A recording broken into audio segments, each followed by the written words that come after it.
Nous ouvrons le chapitre de cette vidéo conseil à la lettre J comme joie de vivre. Je peux le crier parce que là, il n'y a pas encore de promeneurs dans la forêt. Beaucoup de chanteurs ont chanté cette joie de vivre. Et est-ce que vous savez que tous les ans, il y a une journée internationale du bonheur, le 20 mars, organisée par l'ONU. Il y a une playlist chaque année des chansons qui rendent heureux. Ce n'est pas parce que vous apprenez une langue que vous ne devez pas utiliser les mêmes outils que pour les autres disciplines. Si on est positif, si on voit le verre à moitié plein et pas le verre à moitié vide, eh bien, notre cerveau nous donne plus de chance, facilite l'apprentissage des langues. Alors franchement, si vous habitez en France, allez chanter dans une chorale. Parce que notre instrument principal, c'est la voix, pour parler une langue. Partout, vous allez trouver des chansons françaises magnifiques où vous n'utilisez pas l'apprentissage mental académique, vous partez vraiment dans l'émotionnel et le cognitif. Et avec la musique, on mémorise mieux. Donc, tu es prêt? Notre objectif, c'est d'utiliser la mine d'or de chansons françaises pour, dans un premier temps, améliorer ta prononciation et ton intonation grâce aux rimes. Alors une rime, regarde, prononciation, intonation, c'est la même sonorité, sion à la fin. Évidemment, pour apprendre beaucoup de vocabulaire et d'expression, parce que dans les chansons françaises, eh bien, les artistes parlent de leur vie sentimentale, philosophique, matérielle. Et bien sûr, tu consolideras ta grammaire. Nous allons voir en fin de ce tutoriel l'imparfait et le passé composé dans une chanson d'un artiste, Charles Aznavour. Aussi, c'est apprendre le français avec du fun, en s'amusant pour les chansons françaises. Tu laisses un peu le contrôle mental de côté et tu te concentres sur le plaisir. Et c'est donc une garantie de garder ta motivation sur le long terme parce que tu oublies l'académique, tu oublies le scolaire, tu oublies les livres. Et bien sûr, toujours avec le sourire. Allez, on commence avec un panel des chanteurs cultes de la chanson française, en commençant par les anciens comme Charles Aznavour. Il est connu internationalement. Dis-moi si tu le connaissais, parce que malheureusement, il est mort récemment. Un autre chanteur star de la chanson française, c'est Sacha Distel. Il est né en 1933 et il est mort en 2004. Charles Trenet et Maurice Chevalier, eux, ce sont les crooners, comme Frank Sinatra ou encore Dean Martin. Tu as compris, pour les dates, il faut bien dire 1913, d'accord, 1913, mais 2001. Il y a une chanteuse française qui est adorée par le public international. Elle s'appelle Mireille Mathieu. Et malheureusement, les Français la boudent un peu. Alors, boude, c'est faire cette tête-là. Ils ne l'aiment pas vraiment. Nous allons maintenant vers les générations les plus jeunes et Morane. Je te conseille vivement d'écouter ses chansons. Elle avait 50 ans et elle aussi, elle est morte il y a 2 ans, mais elle a une voix fabuleuse. Place à la jeunesse, Zaz. Elle a, elle, une vingtaine d'années et j'adore sa musique pour apprendre notamment le conditionnel. Elle a une chanson qui s'appelle Si. Et j'utilise beaucoup en cours de français avec mes étudiants les chansons de Benabar. Et il y en a une, La Lettre, qui est excellente. Le poète que l'on compare à Jacques Brel régulièrement, c'est Stromae. Il écrit des textes comme, en fait, un orfèvre, ceux qui font les bijoux, d'accord? C'est le sculpteur des mots de la langue française. Et il y a une chanteuse, Isabelle Boulay, que j'adore. Tu dois comprendre que pour mieux parler français, il faut mieux comprendre la culture française.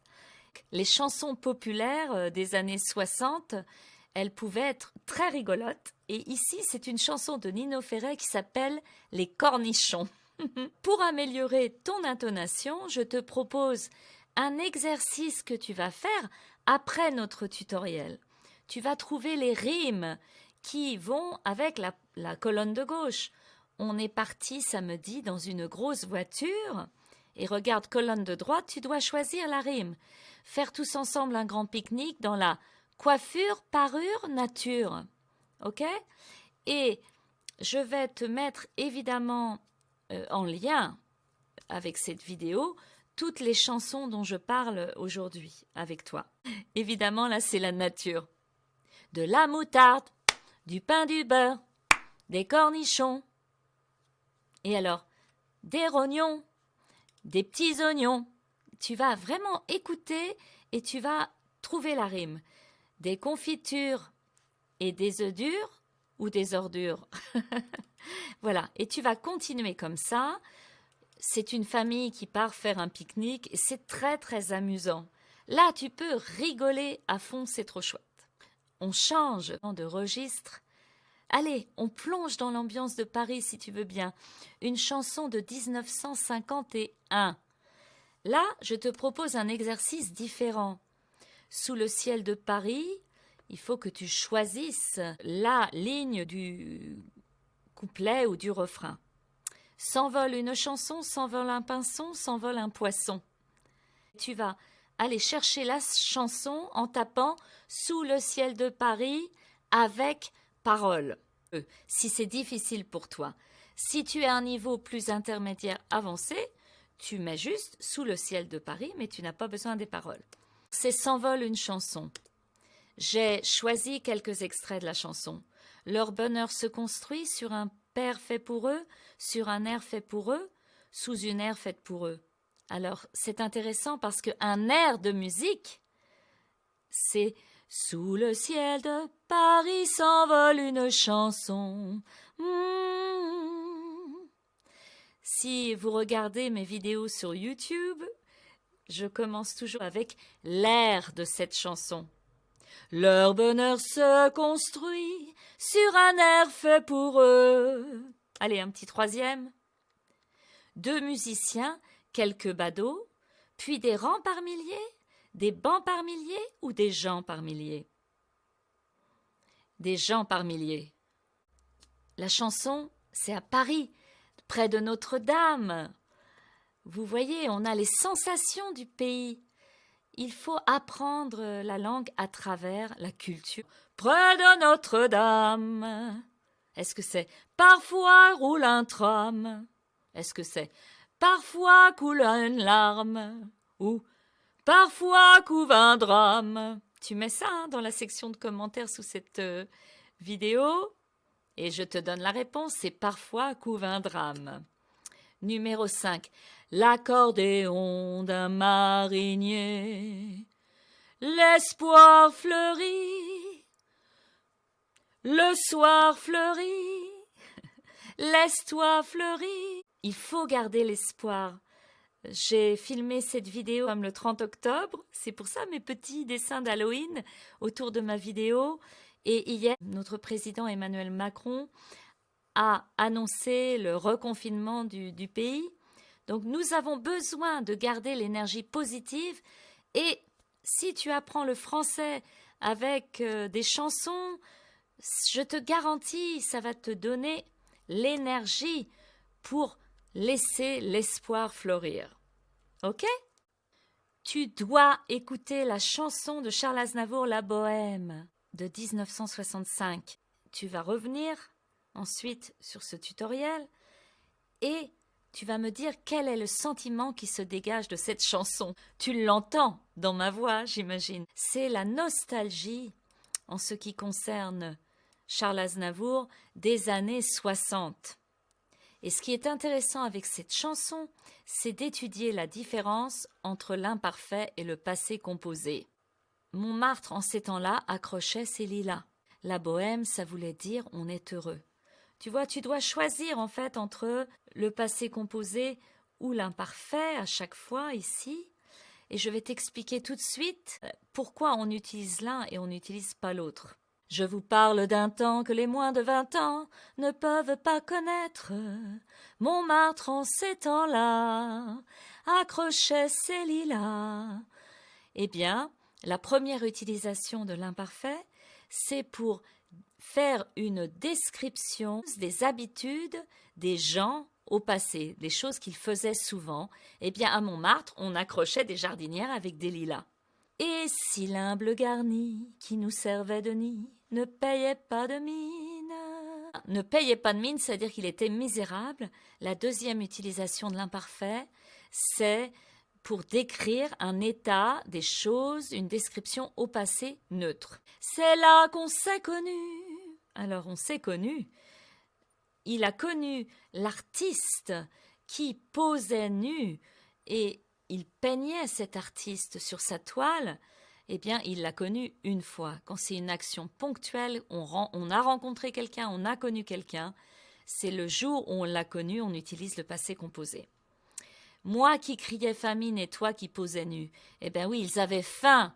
Pendant toute l'année, elles posaient nues plusieurs fois dans une année. Et vous voyez, ça voulait dire la bohème, la bohème. Ça voulait dire on est heureux, la bohème, la bohème. Nous ne mangions qu'un jour sur 2. Eh bien, le verbe vouloir, il est utilisé beaucoup plus souvent à l'imparfait qu'au passé composé. Et nous ne mangions qu'un jour sur 2, donc c'était un fait. Hein, bien sûr, ça arrivait souvent. Vous voyez, dans les cafés voisins, nous étions quelques-uns. Ils étaient, c'est une description, nous étions quelques-uns qui attendions la gloire. Là, c'est l'autre utilisation de l'imparfait. On attend pendant un certain temps. C'est un processus en cours au passé. D'accord? Il n'arrêtait pas d'y croire. Avec le ventre creux, nous ne cessions d'y croire. Et il arrivait plusieurs fois qu'un restaurant nous prenait des toiles. Et là, c'est quand il se passe plusieurs fois quelque chose dans le passé et pas seulement une fois, nous récitions de la poésie. D'accord? Et nous avions tous du génie. Ça a duré pendant des années, hein, les Lumières et les génies.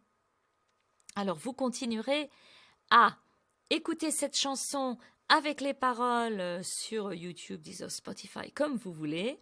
Allez, on finit par les chansons rigolotes des années 30.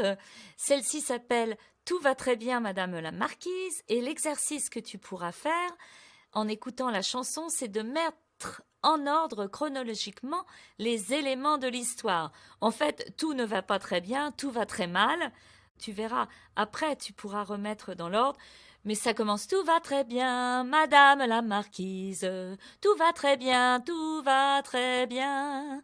Mais il faut que je vous dise, on déplora un tout petit rien. » Et donc on va apprendre que le marquis a appris qu'il était ruiné, le château a pris feu, le marquis s'est suicidé, etc., etc. C'est génial. Alors écoute cette chanson, c'est superbe. Une autre chanson que tous mes étudiants chantent quand ils viennent ici en cours de français à Fontevraud ou quand on travaille à distance, eh bien c'est la chanson qui symbolise la joie de vivre universelle, pas seulement la joie de vivre en France, de Charles Trenet de 1938, et c'est « Il y a de la joie, bonjour, bonjour les hirondelles, il y a de la joie, dans le ciel par-dessus le toit, il y a de la joie, et du soleil dans les ruelles, il y a de la joie, partout il y a de la joie. » Donc tu vois, hirondelle rime avec ruelle, toi rime avec joie. Au début, c'est un peu difficile pour toi de chanter à la même vitesse que le chanteur, mais après, il faut te lâcher, comme on dit, le lâcher prise, c'est let go. Il faut vraiment te plonger dans les sensations de la chanson et des émotions que la chanson donne. Voilà, eh bien, nous avons terminé ce tutoriel. Je souhaite que tu aies beaucoup de plaisir à apprendre le français avec les chansons. Si tu aimes ce sujet, je t'invite à t'abonner à ma chaîne YouTube Parfum de France Language School et de cliquer sur la petite cloche pour recevoir toutes mes notifications. À très bientôt.